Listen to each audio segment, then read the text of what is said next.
नमस्कार, आप देख रहे हैं युवा रिपोर्टर मगध। देखिए, इस वक़्त अभी हम जो खबर लेके आए हैं विपिन सर रिलेटेड और जो दूसरा पक्ष है वो डीएम। जैसे कोर्ट में केस चलता है ना, फलना बनाम फलना, आप लोग केस सुने होंगे, उसी प्रकार से इस वक़्त खबर हम जो लेकर आए हैं अभी, विपिन सर बनाम वैशाली डीएम यशपाल मीणा। क्या है मामला, क्या है कंट्रोवर्सी, ये सारा का सारा बात अभी हम आपके सामने रखेंगे और आप भी वीडियो के अंत तक बने रहिए। बहुत इंटरेस्टिंग वीडियो होगा, बहुत कुछ आपको भी सीखने का मिलेगा और बहुत कुछ इससे सीखा भी, लोगों ने बहुत कुछ सीखा भी। कैसे क्या होता है, सत्ता का पावर कैसे दिखाया जाता है। आपके पास यदि एक मोबाइल है, सोशल मीडिया है आपके सामने है, यदि एक फ़ोन आपके पास है 10,000 का, 12,000 का, जिसमें कैमरा चल सकता है, उससे आप अपना पावर को कैसे यूज़ कर सकते हैं। एक जनप्रतिनिधि होने के नाते आप क्या कर सकते हैं, सारा जानकारी आपको इस वीडियो के माध्यम से मिलेगा। यदि आप आम आदमी हैं, आपको कोई कर्मचारी है, कहीं घूस माँग रहा है, आपका कोई काम नहीं कर रहा है, तो आप इस मोबाइल फ़ोन से आप कैसे एक वीडियो रिकॉर्ड करके उसको की सत्ता को आप समझ जाइए एक तरह से हिला सकते हैं। ये सारी की सारा बात हम आपको बताएँगे, आप वीडियो में बने रहेंगे। तो देखिए, सबसे पहले मामला विपिन सर का है, क्या मामला था और कैसे इतना मामला आगे बढ़ गया, तो ये सारी बात हम डिटेल में बताते हैं आपको। विपिन सर पेशे से एक तो शिक्षक हैं, लेकिन उन्होंने एक मुखिया है, वो साथ-साथ भी क्या है, एक मुखिया है। बिहार में वैशाली जिला से वो आते हैं, वैशाली जिला में एक सलहा पंचायत पड़ता है। सलहा पंचायत से वो एक मुखिया हैं और वो मुखिया प्रतिनिधि नहीं, मुखिया ही हैं। चुनाव लड़े, चुनाव जीते, अच्छे मार्जिन से जीते थे। बहुत वायरल हुआ था, खान सर उनके प्रचार में जाते हैं। खान सर ऐसे एक शिक्षक हैं, किसी का प्रचार नहीं करते हैं, लेकिन उन्होंने विपिन सर का प्रचार किया और जब प्रचार किया तो परिणाम हुआ कि विपिन सर चुनाव जीत गए। मामला सब कुछ ठीक चल रहा था। उनके पंचायत में एक पंचायत भवन नहीं बनी हुई थी। अब नहीं बनी हुई थी, इसके लिए उन्होंने अप्रोच किया। बनने की बात आई, ज़मीन का अलॉटमेंट होता है, सीईओ साहब इसकी सारा चीज़ मॉनिटर करते हैं, देख-रेख में होता है। उस ज़मीन पे कुछ लोग 10-15 लोग, ऐसा बताया जाता है, जो हमारी जानकारी हमको मिली है, जो जानकारी लेने के बाद, कि वहाँ के कोई और लोग नहीं हैं, मुश्किल से 10 लोग हैं, 10 ही परिवार के लोग हैं उसमें, जो उस ज़मीन पे कब्ज़ा किए हुए थे। तो कहा जाता है कि वहाँ के सीईओ के द्वारा और एसडीओ के द्वारा वो ज़मीन खाली भी करा दिया जाता है। जैसे ही ज़मीन खाली जब कराया जाता है, तो भाई ये बिहार है और यहाँ कहा जाता है कि जाति के अलावा कुछ और नहीं होता है। नेता भला है, कोई भी मामला दे दे, कोई भी नारा दे दे, लेकिन नारा तो नारा ही रहता है भाई साहब, यहाँ तो जाति के हिसाब से ही काम होता है।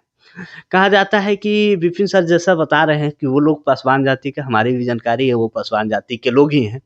हमने वहाँ से जो खबर प्राप्त की है, तो पासवान जाति के हैं और पासवान जाति के नेता कहे जाने वाले चिराग पासवान जी हैं, जो विपिन सर ऐसी बात बता रहे हैं।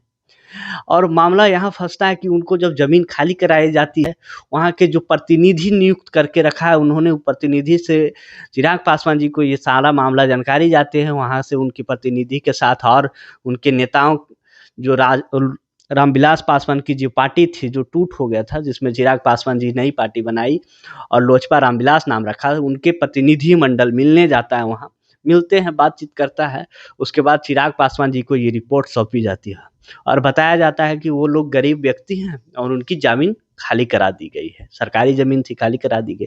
चिराग पासवान के दिशा निर्देश पे कहा जाता है डीएम साहब को कॉल जाती है और डीएम साहब उस कॉल को बात करने के बाद, चिराग पासवान से बात करने के बाद एसडीओ को कॉल करके कहते हैं कि ये सारा का सारा काम बंद करा दो, उनको फिर से ये ज़मीन पे कब्ज़ा करवा दो। ऐसा हम नहीं कह रहे हैं भाई साहब, ये हमारा कहना नहीं है। वहाँ के कुछ लोग जो हमें जानकारी दिए थे और ओपन वीडियो में विपिन सर ये भी बात कर रहे हैं कि चिराग पासवान जी ने ऐसा काम किया है। क्योंकि चिराग पासवान जी का ना मेरे पास कोई बाइट है, ना वहाँ से किसी लोगों की बाइट है, ना उनका कोई प्रतिनिधि मंडल का बाइट है। तो हम ये पुष्टि नहीं करते हैं कि ये मामला चिराग पासवान जी के द्वारा दिया गया है, कि वो डीएम को कॉल करके कहे कि आप बंद कर दीजिए, ना डीएम साहब हमको बताए हैं। तो ये हम बात को पुष्टि नहीं करते, ऐसी बात विपिन सर बता रहे थे। तो होता ये है मामला कि जब वो ज़मीन पे फिर से वो लोग कब्ज़ा कर लेते हैं, तो विपिन सर को लगता है कि चलिए भाई डीएम ऑफ़िस जाते हैं और डीएम साहब से ही एक पत्र लिख के उनको देते हैं कि सर हमारे यहाँ जो बन रही थी, कार्य हो रहा था, उसको फिर से शुरू किया जाए। यदि कुछ गड़बड़ा गया है मामला तो। एप्लीकेशन लिख के जाते हैं, मामला यहीं से बढ़ जाता है। डीएम साहब उनसे मुलाकात एक दिन नहीं होती, दूसरा दिन जब डीएम साहब से मिलने जाते हैं, विपिन सर। तो मुलाकात होती है भाई, किसी भी ऑफिस में आप जाइएगा, आप अपने भी जो कलेक्ट्रेट ऑफिस है, यदि आप भी अपने डीएम के पास या एसपी के पास कोई भी आवेदन देने जाते हैं, तो सबसे पहले एक चिरकुट लिखा जाता है। चिरकुट कहने का मतलब ये होता है कि एक कागज़ आपको दिया जाता है जिसमें आपको बताना होता है कि आप कौन हैं और किस जगह से आ रहे हैं। तो विपिन सर को भी ऐसा ही मिला था।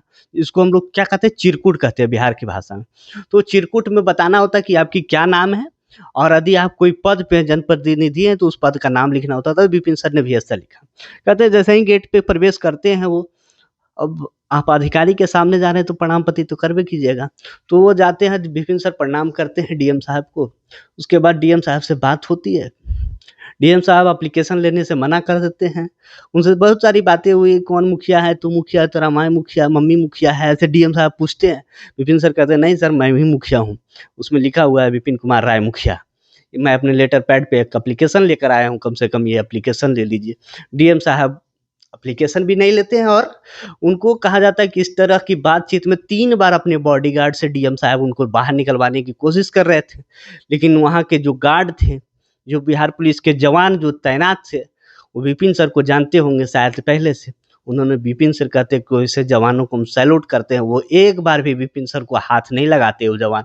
और विपिन सर को 3 बार आदेश दिया जाता है डीएम के द्वारा कि इसको बाहर निकाला जाए, और कोई ना उनको बाहर निकालता है। खुद से विपिन सर की जब बातें समाप्त हो जाती है तो उसके बाद विपिन सर बाहर आते हैं, वीडियो बनाते हैं, सारे लोगों में सनसनी मचा देते हैं। लाखों लाख व्यूज़ जाता है उनके चैनल पे, 4-5 लाख, 8 लाख, 10 लाख, इस तरह की हर एक वीडियो में व्यूज़ है। किसी में 4 लाख, किसी में 5 लाख, किसी में 3 लाख की व्यूज़ आती है। आपको हम स्क्रीनशॉट शेयर कर देंगे, आप देख लीजिएगा। मामला ये होता है कि सारे शिक्षक, जो भी पटना के जाने माने शिक्षक है, खान सर ले लीजिए, दीपक सर ले लीजिए, इसके साथ इसके झा सर ले लीजिए, सारे का सारा शिक्षक विपिन सर के लिए मैदान में आ जाते हैं कि एक शिक्षक का अपमान हुआ है। अपमान हुआ ही भाई, कैसे नहीं अपमान हुआ। एक डीएम के कार्यालय में जाते हैं, उनको बैठने के लिए नहीं कहा जाता है, बेइज्जत करके बाहर निकाल दिया जाता है, एप्लीकेशन नहीं लिया जाएगा तो क्या होगा। खैर ये तो होती है, हम लोगों तो रोज देखते हैं आम आदमी के साथ। भाई डीएम क्या है, डीएम तो बहुत बड़ी चीज होती है, एक डिस्ट्रिक्ट का राजा है समझ जाइए डीएम। एक छोटे से अदना सा कार्यालय में यदि चले जाएंगे, एक कर्मचारी, एक पियून नहीं समझता है आम आदमी को, डीएम साहब क्या समझेंगे। क्योंकि ये कहने का तो भारत लोकतंत्र है, लेकिन वास्तविकता में ये गरीब लोगों के लिए कोई लोकतंत्र नहीं है। गरीब लोगों का आज भी एक डीएम साहब तो छोड़ दीजिए, एक अभी हम आपको जैसे बता रहे थे, एक कर्मचारी भी उनको वैल्यू नहीं देता है। हम लोग जैसे आम आदमी यदि गांव का उठकर कोई आदमी एक जातीय आवासीय का फॉर्म भी भरने चल जाए, बनवाने चल जाए, तो ब्लॉक में चक्कर लगाता है बेचारा, और दलालों के चक्कर में पड़ने के बाद ही उनका जातीय आवासीय हो पाता है। खैर तब तो जमाना डिजिटल हो गया है, आप कहीं भी साइबर कैफे में जाकर ऑनलाइन करा सकते हैं बिना दलाल के चक्कर में पड़े। तो ये सारा का सारा मामला था। बाकी अब आपको हम बताएंगे कि फिर क्या हुआ। आज 11 तारीख था, 11 तारीख को विपिन सर अपने वीडियो के माध्यम से संदेश देते हैं कि जिनको भी वैशाली जिला में कोई भी दिक्कत हो तो आप आ सकते हैं। 11 तारीख को हम लोग सभी डीएम कार्यालय में जाएंगे और एप्लीकेशन देंगे डीएम साहब को। ठीक है, 11 तारीख को विपिन सर 11 बजे अपने रूम से निकलते हैं, अपने गांव से निकलते हैं और जाने की कोशिश कर रहे होते हैं। तब तक विपिन सर को सूचना आती है कि डीएम साहब अभी नहीं हैं, डीएम साहब कोई काम में बिजी हैं। विपिन सर नहीं जाते हैं, इंतजार करते हैं 1 बजे के आसपास, जब डीएम साहब आएंगे तब जाएंगे। फिर 1 बजे जाते हैं, डीएम साहब नहीं आते हैं। लेकिन वहाँ के हजारों लोग, कहा जा रहा है कि वैशाली के कलेक्ट्रेट में पहुंचकर अपना आवेदन देने की कोशिश कर रहे थे। तब एसडीएम साहब बाहर आते हैं, ऑफिस में नहीं, ऑफिस से बाहर आते हैं उनके आवेदन को लेने के लिए। और विपिन सर ये कहते हैं कि भाई साहब, आप लोग सभी अपना जो भी आवेदन लेकर आए हैं, सब लोग अपना अपना आवेदन आप एसडीएम साहब को दे दीजिए, क्योंकि डीएम सर है नहीं यहाँ, क्या कीजिएगा, देना पड़ेगा। सब लोग दे दिए। चलिए आपको हम ये मामला बता दें कि इस मोबाइल फ़ोन से आप क्या कर सकते हैं और कैसे आप अपने पावर को यूज कर सकते हैं यदि आपके सामने कोई रौब दिखाए। ये सारा का सारा जो हम अभी बात आपको बता रहे थे, ये एक सोशल मीडिया का ही पावर था कि एक एसडीएम जो होते हैं बाहर आते हैं और आपके आवेदन को लेने के लिए, तो ये सोशल मीडिया का ही पावर था। क्योंकि आप एसडीएम ऑफिस में भी यदि चल जाएं तो आपको भी चक्कर लगाना पड़ जाएगा एक एप्लीकेशन देने के लिए, क्योंकि ये चीज़ हम लोगों ने बहुत देखा है कि एक एप्लीकेशन देने के लिए कितना बार चक्कर लगाना पड़ता है तब एक एप्लीकेशन दे पाते हैं।